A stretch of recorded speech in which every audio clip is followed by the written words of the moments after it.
अर्जुन उवाच अयति श्रद्धयोपेतो योगात् चलित मानसः अप्राप्य योग संसिद्धिं काम गतिम कृष्ण गच्छति। भावार्थ। अर्जुन ने कहा, हे कृष्ण, उस असफल योगी की गति क्या है जो प्रारंभ में श्रद्धा पूर्वक आत्म साक्षात्कार की विधि ग्रहण करता है, किंतु बाद में भौतिकता के कारण उससे विचलित हो जाता है और योग सिद्धि को प्राप्त नहीं कर पाता। तात्पर्य: भगवद गीता में आत्म साक्षात्कार या योग मार्ग का वर्णन है। आत्म साक्षात्कार का मूलभूत नियम है कि जीवात्मा ये भौतिक शरीर नहीं है, अपितु इससे भिन्न है और उसका सुख शाश्वत जीवन, आनंद तथा ज्ञान में निहित है। ये दोनों शरीर तथा मन से परे हैं। आत्म साक्षात्कार की खोज ज्ञान द्वारा की जाती है। इसके लिए अष्टांग विधि या भक्ति योग का अभ्यास करना होता है। इनमें से प्रत्येक विधि में जीव को अपनी स्वाभाविक स्थिति, भगवान से अपने संबंध तथा उन कार्यों की अनुभूति प्राप्त करनी होती है जिनके द्वारा वह टूटी हुई श्रृंखला को जोड़ सके और कृष्ण भावनामृत की सर्वोच्च सिद्ध अवस्था प्राप्त कर सके। इन तीनों विधियों में से किसी एक का भी पालन करके मनुष्य देर सवेर अपने चरम लक्ष्य को प्राप्त होता है। भगवान ने द्वितीय अध्याय में इस पर बल दिया है कि दिव्य मार्ग में थोड़े से प्रयास से भी मोक्ष की महती आशा है।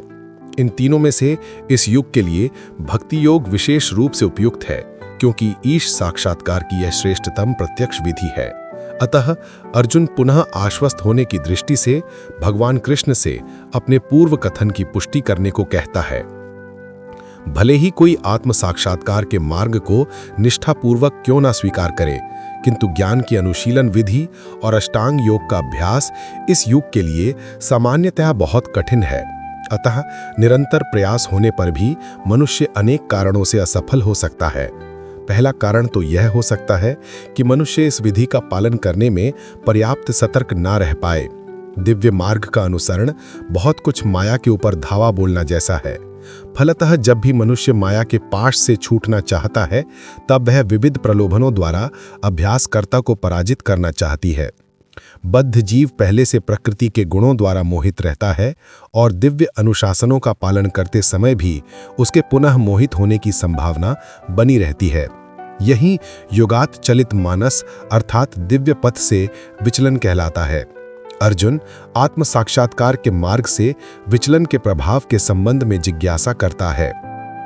कच्चिन्नो भय विभ्रष्टश्छिन्ना भ्रमिव नश्यति अप्रतिष्ठो महाबाहो विमूढ़ो ब्रह्मणः पथि। भावार्थ।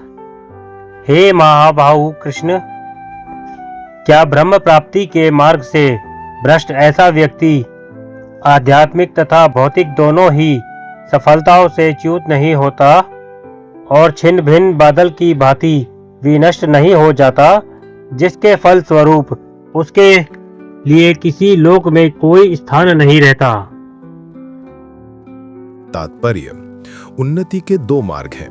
भौतिकतावादी व्यक्तियों की आध्यात्म में कोई रुचि नहीं होती, अतः वे आर्थिक विकास द्वारा भौतिक प्रगति में अत्यधिक रुचि लेते हैं, या फिर समुचित कार्य द्वारा उच्चतर लोकों को प्राप्त करने में अधिक रुचि रखते हैं। यदि कोई अध्यात्म के मार्ग को चुनता है तो उसे सभी प्रकार के तथा कथित भौतिक सुख से विरक्त होना पड़ता है। यदि महत्वाकांक्षी ब्रह्मवादी असफल होता है तो वो दोनों ओर से जाता है। दूसरे शब्दों में वो न तो भौतिक सुख भोग पाता है, न आध्यात्मिक सफलता ही प्राप्त कर सकता है। उसका कोई स्थान नहीं रहता। वो छिन्न भिन्न बादल के समान होता है। कभी कभी आकाश में एक बादल छोटे बादल खंड से विलग होकर एक बड़े खंड से जा मिलता है, किंतु यदि वो बड़े खंड से नहीं जुड़ पाता तो वायु उसे बहा ले जाती है और वो विराट आकाश में लुप्त हो जाता है।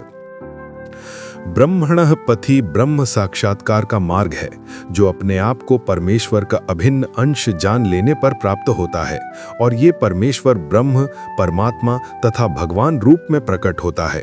भगवान श्री कृष्ण परम सत्य के पूर्ण प्राकट्य है। अतः जो इस परम पुरुष की शरण में जाता है वही सफल योगी है। ब्रह्म तथा परमात्मा साक्षात्कार के माध्यम से जीवन के इस लक्ष्य तक पहुंचने में अनेकानेक जन्म लग जाते हैं। बहुनाम जन्मनाम अन्ते। अतः दिव्य साक्षात्कार का सर्वश्रेष्ठ मार्ग भक्ति योग या कृष्ण भावनामृत की प्रत्यक्ष विधि है। एतन में संशयं कृष्ण छेत्तुमर्हस्य अशेषतः त्वदन्यः संशयस्यास्य छेत्ता न ह्युपपद्यते। भावार्थ, हे कृष्ण, यही मेरा संदेह है और मैं आपसे इसे पूर्णतया दूर करने की प्रार्थना कर रहा हूँ। आपके अतिरिक्त अन्य कोई ऐसा नहीं है जो इस संदेह को नष्ट कर सके। कृष्ण भूत, वर्तमान तथा भविष्य के जानने वाले हैं। भगवद गीता के प्रारंभ में भगवान ने कहा है कि सारे जीव व्यष्टि रूप में भूतकाल में विद्यमान थे, इस समय विद्यमान हैं और भवबंधन से मुक्त होने पर भविष्य में भी व्यष्टि रूप में बने रहेंगे। इस प्रकार उन्होंने व्यष्टि जीव के भविष्य विषयक प्रश्न का स्पष्टीकरण कर दिया है। अब अर्जुन असफल योगियों के भविष्य के विषय में जानना चाहता है। कोई न तो कृष्ण के समान है, न ही उनसे बड़ा। तथा कथित बड़े बड़े ऋषि तथा दार्शनिक जो प्रकृति की कृपा पर निर्भर हैं, निश्चय ही उनकी समता नहीं कर सकते। अतः समस्त संदेहों का पूरा पूरा उत्तर पाने के लिए कृष्ण का निर्णय अंतिम तथा पूर्ण है, क्योंकि वे भूत, वर्तमान तथा भविष्य के ज्ञाता हैं, किंतु उन्हें कोई भी नहीं जानता। कृष्ण तथा कृष्ण भावना भावित व्यक्ति ही जान सकते हैं कि कौन क्या है। श्री भगवानुवाच पार्थ नैवेह नामुत्र विनाशस्तस्य विद्यते न हि कल्याणकृत् कश्चित् दुर्गतिं तात गच्छति। भावार्थ, भगवान ने कहा, हे प्रथापुत्र, कल्याण कार्यों में निरत योगी का ना तो इस लोक में और ना परलोक में ही विनाश होता है। हे मित्र, भलाई करने वाला कभी बुराई से पराजित नहीं होता। तात्पर्य, श्रीमद् भागवतम में श्री नारद मुनि व्यासदेव को इस प्रकार उपदेश देते हैं। त्यक्त्वा स्वधर्मं चरणाम्बुजं हरेर भजनपक्वोऽथ पतेत् ततो यदि यत्र क्व वा भद्रम अभूदमुष्य किम को वर्थाप्तो भजताम स्वधर्मतः। अर्थात, यदि कोई समस्त भौतिक आशाओं को त्याग कर भगवान की शरण में जाता है तो इसमें न तो कोई क्षति होती है और न पतन। दूसरी ओर अभक्त जन अपने अपने व्यवसायों में लगे रह सकते हैं, फिर भी वे कुछ प्राप्त नहीं कर पाते। भौतिक लाभ के लिए अनेक शास्त्रीय तथा लौकिक कार्य है। जीवन में आध्यात्मिक उन्नति अर्थात कृष्ण भावनामृत के लिए योगी को समस्त भौतिक कार्यकलापों का परित्याग करना होता है। कोई ये तर्क दे सकता है कि यदि कृष्ण भावनामृत पूर्ण हो जाए तो इससे सर्वोच्च सिद्धि प्राप्त हो सकती है, किंतु यदि यह सिद्धि प्राप्त न हो पाए तो भौतिक और आध्यात्मिक दोनों दृष्टियों से मनुष्य को क्षति पहुंचती है। शास्त्रों का आदेश है कि यदि कोई स्वधर्म का आचरण नहीं करता तो उसे पाप फल भोगना पड़ता है। अतः जो दिव्य कार्यों को ठीक से नहीं कर पाता उसे फल भोगना पड़ता है। भागवत पुराण आश्वस्त करता है कि असफल योगी को चिंता करने की आवश्यकता नहीं है। भले ही उसे ठीक से स्वधर्माचरण न करने का फल भोगना पड़े तो भी वह घाटे में नहीं रहता, क्योंकि शुभ कृष्ण भावनामृत कभी विस्मृत नहीं होता। जो इस प्रकार से लगा रहता है वह अगले जन्म में निम्न योनि में भी जन्म लेकर पहले की तरह ही भक्ति करता है। दूसरी ओर जो केवल नियत कार्यों को दृढ़तापूर्वक करता है, किंतु यदि उसमें कृष्ण भावनामृत का अभाव है तो आवश्यक नहीं कि उसे शुभ फल प्राप्त हो। इस श्लोक का तात्पर्य इस प्रकार है, मानवता के दो विभाग किए जा सकते हैं, नियमित तथा अनियमित। जो लोग अगले जन्म तथा मुक्ति के ज्ञान के बिना पाश्विक इंद्रिय तृप्ति में लगे रहते हैं वे अनियमित विभाग में आते हैं। जो लोग शास्त्रों में वर्णित कर्तव्य के सिद्धांतों का पालन करते हैं वे नियमित विभाग में वर्गीकृत हैं। अनियमित विभाग के संस्कृत तथा असंस्कृत, शिक्षित तथा अशिक्षित, बलि तथा निर्बल लोग पाश्विक वृत्तियों से पूर्ण हैं। उनके कार्य कभी भी कल्याणकारी नहीं होते, क्योंकि वे पशुओं की भांति आहार, निद्रा, भय तथा मैथुन का भोग करते हुए इस संसार में निरंतर रहते हैं, जो सदा ही दुखमय है। किंतु जो लोग शास्त्रीय आदेशों के अनुसार संयमित रहते हैं और इस प्रकार क्रमशः कृष्ण भावनामृत में प्रभुत होते हैं, वे निश्चित रूप से जीवन में उन्नति करते हैं। कल्याण मार्ग के अनुयायियों को 3 वर्गों में विभाजित किया जा सकता है। भौतिक समृद्धि का उपभोग करने वाले शास्त्रीय विधि विधानों के अनुयायी, ज्ञान के बिना पाश्विक इंद्रिय तृप्ति में लगे रहते हैं, जो सदा ही दुखमय है। इस संसार से मुक्ति पाने के लिए प्रयत्नशील लोग तथा कृष्ण भावनामृत भक्त प्रथम वर्ग के अनुयायियों को पुनः दो श्रेणियों में विभाजित किया जा सकता है, सकाम कर्मी तथा इंद्रिय तृप्ति की इच्छा न करने वाले। सकाम कर्मी जीवन के उच्चतर स्तर तक उठ सकते हैं, यहाँ तक कि स्वर्गलोक को जा सकते हैं, किंतु इस संसार से मुक्त न होने के कारण वे सही ढंग से शुभ मार्ग का अनुगमन नहीं करते। शुभ कार्य तो वे हैं जिनसे मुक्ति प्राप्त हो। कोई भी ऐसा कार्य जो परम आत्म साक्षात्कार या देहात्म बुद्धि से मुक्ति की ओर उन्मुख नहीं होता, वह रंचमात्र भी कल्याणप्रद नहीं होता।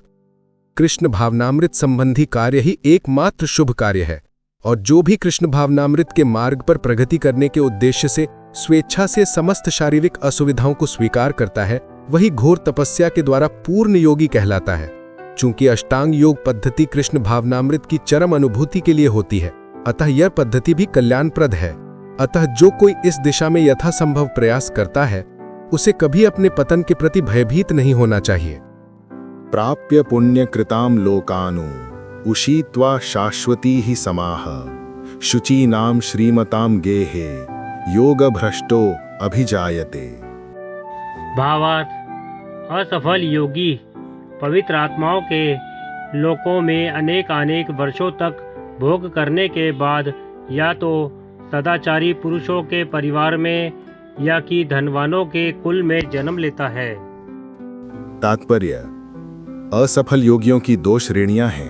एक वे जो बहुत थोड़ी उन्नति के बाद ही भ्रष्ट होते हैं, दूसरे वे जो दीर्घ काल तक योगाभ्यास के बाद भ्रष्ट होते हैं। जो योगी अल्पकालिक अभ्यास के बाद भ्रष्ट होता है, वह स्वर्गलोक को जाता है, जहां केवल पुण्यात्माओं को प्रविष्ट होने दिया जाता है। वहां पर दीर्घ काल तक रहने के बाद उसे पुनः इस लोक में भेजा जाता है, जिससे वह किसी सदाचारी ब्राह्मण वैष्णव के कुल में या धनवान वणिक के कुल में जन्म ले सके। योगाभ्यास का वास्तविक उद्देश्य कृष्ण भावनामृत की सर्वोच्च सिद्धि प्राप्त करना है, जैसा कि इस अध्याय के अंतिम श्लोक में बताया गया है। किंतु जो इतने अध्यावसायी नहीं होते और जो भौतिक प्रलोभनों के कारण असफल हो जाते हैं, उन्हें अपने भौतिक इच्छाओं की पूर्ति करने की अनुमति दी जाती है। तत्पश्चात उन्हें सदाचारी या धनवान परिवारों में संपन्न जीवन बिताने का अवसर प्रदान किया जाता है। ऐसे परिवारों में जन्म लेने वाले इन सुविधाओं का लाभ उठाते हुए अपने आप को पूर्ण कृष्ण भावनामृत तक ऊपर ले जाते हैं। अथवा योगिनामेव कुले भवति धीमताम् एतद्धि दुर्लभतरम लोके जन्म यदीदृशम्। भावार्थ, अथवा यदि दीर्घ काल तक योग करने के बाद असफल रहे तो वह ऐसे योगियों के कुल में जन्म लेता है जो अति बुद्धिमान हैं। निश्चय ही इस संसार में ऐसा जन्म दुर्लभ है। तात्पर्य, यहाँ पर योगियों के बुद्धिमान कुल में जन्म लेने की प्रशंसा की गई है, क्योंकि ऐसे कुल में उत्पन्न बालक को प्रारंभ से ही आध्यात्मिक प्रोत्साहन प्राप्त होता है। विशेषतया आचार्यों या गोस्वामियों के कुल में ऐसी परिस्थिति है। ऐसे कुल अत्यंत विद्वान होते हैं और परंपरा तथा प्रशिक्षण के कारण श्रद्धावान होते हैं। इस प्रकार वे गुरु बनते हैं। भारत में ऐसे अनेक आचार्य कुल हैं, किंतु अब वे अपर्याप्त विद्या तथा प्रशिक्षण के कारण पतनशील हो चुके हैं। भगवत कृपा से अभी भी ऐसे कुछ परिवार हैं जिनमें पीढ़ी दर पीढ़ी योगियों को प्रश्रय मिलता है। ऐसे परिवारों में जन्म लेना सचमुच ही अत्यंत सौभाग्य की बात है। सौभाग्यवश हमारे गुरु विष्णुपाद श्री श्रीमद् भक्ति सिद्धांत सरस्वती गोस्वामी महाराज को तथा स्वयं हमें भी ऐसे परिवारों में जन्म लेने का अवसर प्राप्त हुआ। हम दोनों को बचपन से ही भगवत भक्ति करने का प्रशिक्षण दिया गया। बाद में दिव्य व्यवस्था के अनुसार हमारी उनसे भेंट हुई। तत्रतम बुद्धि संयोगम लभते पौर्वदेहिकम यतते च ततो भूयः संसिद्धौ कुरुनंदन। भावार्थ, हे कुरुनंदन, ऐसा जन्म पाकर वह अपने पूर्व जन्म की देवी चेतना को पुनः प्राप्त करता है और पूर्ण सफलता प्राप्त करने के उद्देश्य से वह आगे उन्नति करने का प्रयास करता है। राजा भरत, जिन्हें तीसरे जन्म में उत्तम ब्राह्मण कुल में जन्म मिला, पूर्व दिव्य चेतना की पुनः प्राप्ति के लिए उत्तम जन्म के उदाहरण स्वरूप हैं। भरत विश्व भर के सम्राट थे और तभी से यह लोक देवताओं के बीच भारतवर्ष के नाम से विख्यात है। पहले यह इलावृत वर्ष के नाम से ज्ञात था। भरत ने अल्पायु में ही आध्यात्मिक सिद्धि के लिए संन्यास ग्रहण कर लिया था, किंतु वे सफल नहीं हो सके। अगले जन्म में उन्हें उत्तम ब्राह्मण कुल में जन्म लेना पड़ा और वे जड़ भरत कहलाए, क्योंकि वे एकांतवास करते थे तथा किसी से बोलते न थे। बाद में राजा रहुगण ने इन्हें महानतम योगी के रूप में पाया। उनके जीवन से यह पता चलता है कि दिव्य प्रयास अथवा योगाभ्यास कभी व्यर्थ नहीं जाता। भगवत कृपा से योगी को कृष्ण भावनामृत में पूर्ण सिद्धि प्राप्त करने के बारंबार सुयोग प्राप्त होते रहते हैं। पूर्वाभ्यासेन तेनैव ह्रियते हैवशोऽपि सः जिज्ञासुरपि योगस्य शब्द ब्रह्माति वर्तते। भावार्थ, अपने पूर्व जन्म की दैवी चेतना से वह ना चाहते हुए भी स्वतः योग के नियमों की ओर आकर्षित होता है। ऐसा जिज्ञासु योगी शास्त्रों के अनुष्ठानों से परे स्थित होता है। तात्पर्य: उन्नत योगी जन शास्त्रों के अनुष्ठानों के प्रति अधिक आकृष्ट नहीं होते, किंतु योग नियमों के प्रति स्वतः आकृष्ट होते हैं, जिनके द्वारा वे कृष्ण भावनामृत में आरूढ़ हो सकते हैं। श्रीमद् भागवत में उन्नत योगियों द्वारा वैदिक अनुष्ठानों के प्रति अवहेलना की व्याख्या इस प्रकार की गई है। अहु बतश्व पचोतो गरियान यज्जिह्वाग्रे वर्तते नाम तुभ्यम ते पुस्तपस्तेजुहुवुस्तस्नुरार्या ब्रह्मानुचुर नाम गृणन्ति येते। हे भगवान, जो लोग आपके पवित्र नाम का जप करते हैं वे चांडालों के परिवारों में जन्म लेकर भी आध्यात्मिक जीवन में अत्यधिक प्रगत होते हैं। ऐसे जपकर्ता निस्संदेह सभी प्रकार के तप और यज्ञ कर चुके होते हैं, तीर्थ स्थानों में स्नान कर चुके होते हैं और समस्त शास्त्रों का अध्ययन कर चुके होते हैं। इसका सुप्रसिद्ध उदाहरण भगवान चैतन्य ने प्रस्तुत किया, जिन्होंने ठाकुर हरिदास को अपने परम प्रिय शिष्य के रूप में स्वीकार किया।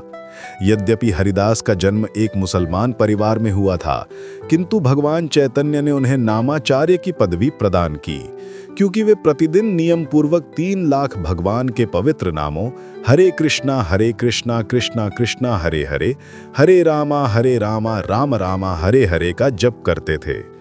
और चूंकि वे निरंतर भगवान के पवित्र नाम का जप करते रहते थे, अतः ये समझा जाता है कि पूर्व जन्म में उन्होंने शब्द ब्रह्म नामक वेद वर्णित कर्म कांडों को पूरा किया होगा।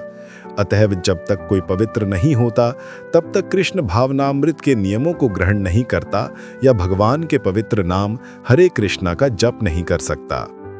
प्रयत्नाद्यतमानस्तु योगी संशुद्ध किल्बिषः अनेक जन्म संसिद्धस्ततो याति पराम गतिम। भावार्थ, और जब योगी समस्त कल्मश से शुद्ध होकर सच्ची निष्ठा से आगे प्रगति करने का प्रयास करता है, तो अंततगोत्वा अनेकानेक जन्मों के अभ्यास के पश्चात सिद्धि लाभ करके वह परम गंतव्य को प्राप्त करता है। तात्पर्य: सदाचारी, धनवान या पवित्र कुल में उत्पन्न पुरुष योगाभ्यास के अनुकूल परिस्थिति से सचेष्ट हो जाता है। अतः वह दृढ़ संकल्प करके अपने अधूरे कार्य को करने में लग जाता है और इस प्रकार वह अपने को समस्त भौतिक कल्मश से शुद्ध कर लेता है। समस्त कल्मश से मुक्त होने पर उसे परम सिद्धि कृष्ण भावनामृत प्राप्त होती है। कृष्ण भावनामृत ही समस्त कल्मश से मुक्त होने की पूर्ण अवस्था है। इसकी पुष्टि भगवद गीता में हुई है। येषां त्वन्तगतं पापम जनानां पुण्य कर्मणाम ते द्वंद्व मोह निर्मुक्ता भजन्ते माम दृढ़व्रताः। अनेक जन्मों तक पुण्य कर्म करने से जब कोई समस्त कल्मश तथा मोहमय द्वंद्वों से पूर्णतया मुक्त हो जाता है, तभी वह भगवान की दिव्य प्रेम भक्ति में लग पाता है। तपस्विभ्यो अधिको योगी ज्ञानिभ्यो अपि मतो अधिकः कर्मिभ्यश्चाधिको योगी तस्माद् योगी भवा अर्जुनः। भावार्थ, योगी पुरुष तपस्वी से, ज्ञानी से तथा सकाम कर्मी से बढ़कर होता है। अतः हे अर्जुन, तुम सभी प्रकार से योगी बनो। तात्पर्य: जब हम योग का नाम लेते हैं तो हम अपनी चेतना को परम सत्य के साथ जोड़ने की बात करते हैं। विविध अभ्यासकर्ता इस पद्धति को ग्रहण की गई विशेष विधि के अनुसार विभिन्न नामों से पुकारते हैं। जब यह योग पद्धति सकाम कर्मों से मुख्यतः संबंधित होती है तो कर्म योग कहलाती है। जब यह चिंतन से संबंधित होती है तो ज्ञान योग कहलाती है। और जब यह भगवान की भक्ति से संबंधित होती है तो भक्ति योग कहलाती है।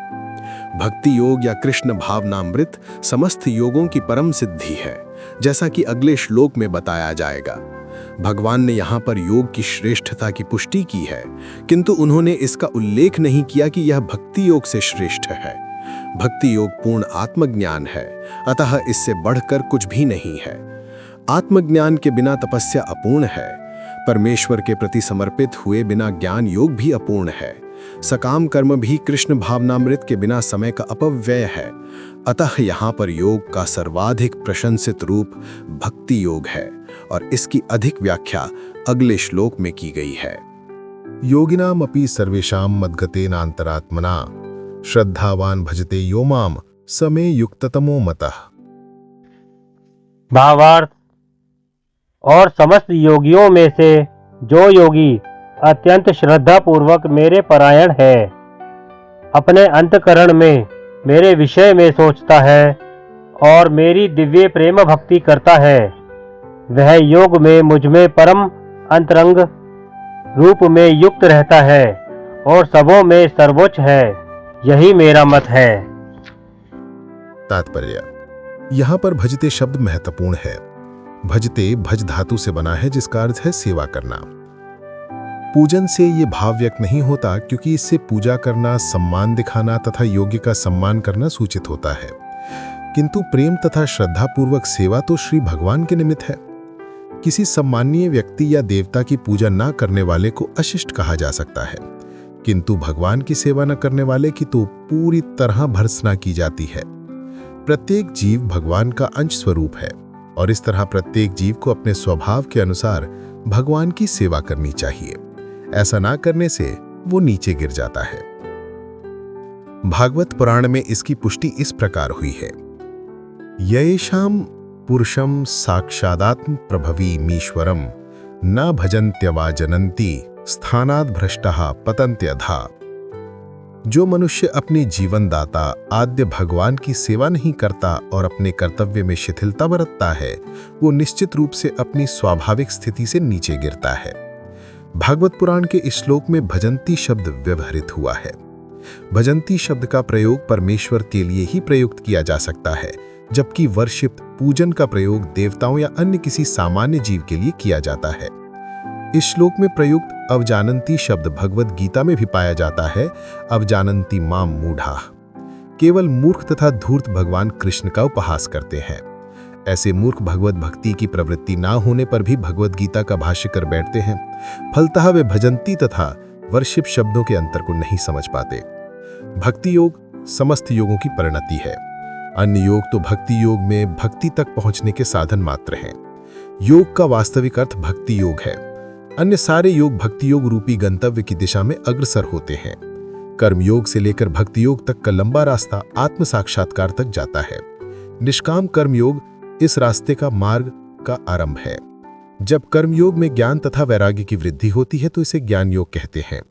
जब ज्ञान योग में अनेक वैदिक विधियों से परमात्मा के ध्यान में वृद्धि होने लगती है और मन उन पर लगा रहता है तो इसे अष्टांग योग कहते हैं। इस अष्टांग योग को पार करने पर जब मनुष्य श्री भगवान कृष्ण के निकट पहुंचता है तो इसे भक्ति योग कहलाता है। यथार्थ में भक्ति योग ही चरम लक्ष्य है, किंतु भक्ति योग का सूक्ष्म विश्लेषण करने के लिए अन्य योगों को समझना होता है। अतः जो योगी प्रगतिशील होता है वो शाश्वत कल्याण के सही मार्ग पर रहता है। जो किसी एक बिंदु पर दृढ़ रहता है और आगे प्रगति नहीं करता वो कर्म योगी, ज्ञान योगी, ध्यान योगी, राजयोगी, हठ योगी आदि नामों से पुकारा जाता है। यदि कोई इतना भाग्यशाली होता है कि भक्ति योग को प्राप्त कर सके तो ये समझना चाहिए कि उसने समस्त योगों को पार कर लिया है। अतः कृष्ण भावना भावित होना योग की सर्वोच्च अवस्था है। ठीक उसी तरह जैसे कि हम ये कहते हैं कि विश्व भर के पर्वतों में हिमालय सबसे ऊंचा है, जिसकी सर्वोच्च चोटी एवरेस्ट है। कोई विरला ही भाग्यशाली वैदिक विधान के अनुसार भक्ति योग के पथ को स्वीकार करके कृष्ण भावना भावित हो पाता है। आदर्श योगी श्याम सुंदर कृष्ण पर अपना ध्यान एकाग्र करता है, जो बादल के समान सुंदर रंग वाले हैं, जिनका कमल सदृश मुख सूर्य के समान तेजवान है, जिनका वस्त्र रत्नों से प्रभावन है और जिनका शरीर फूलों की माला से सुशोभित है। उनके अंगों को प्रदीप्त करने वाली उनकी ज्योति ब्रह्म ज्योति कहलाती है। वे राम, नृसिंह, अराह तथा श्री भगवान कृष्ण जैसे विभिन्न रूपों में अवतरित होते हैं। वे सामान्य व्यक्ति की भांति माता यशोदा के पुत्र रूप में जन्म ग्रहण करते हैं और कृष्ण, गोविंद तथा वासुदेव के नाम से जाने जाते हैं। वे पूर्ण बालक, पूर्ण पति, पूर्ण सखा और पूर्ण स्वामी हैं और वे समस्त ऐश्वर्यों तथा दिव्य गुणों से ओतप्रोत हैं। जो श्री भगवान के इन गुणों से पूर्णतः अभिज्ञ होता है, वो सर्वोच्च योगी कहलाता है। योग की सर्वोच्च दशा केवल भक्ति योग से ही प्राप्त की जा सकती है, जिसकी पुष्टि वैदिक साहित्य से होती है। यस्य देवे परा भक्तिर् यथा देवे तथा गुरो तस्य ते कथिताः हे अर्थाः प्रकाशन्ते महात्मनः। जिन महात्माओं के हृदय में श्री भगवान तथा गुरु में परम श्रद्धा होती है, उनमें वैदिक ज्ञान का संपूर्ण तात्पर्य स्वतः प्रकाशित हो जाता है। भक्तिर अस्य भजनम तदेहामूत्रोपाधिनैरास्येन मनस्मिन् मनकल्पने में तदेव नैष्कर्म्यम।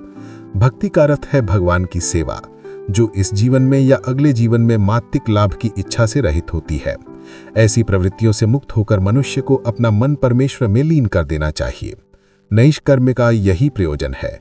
गोपाल तापनी उपनिषद।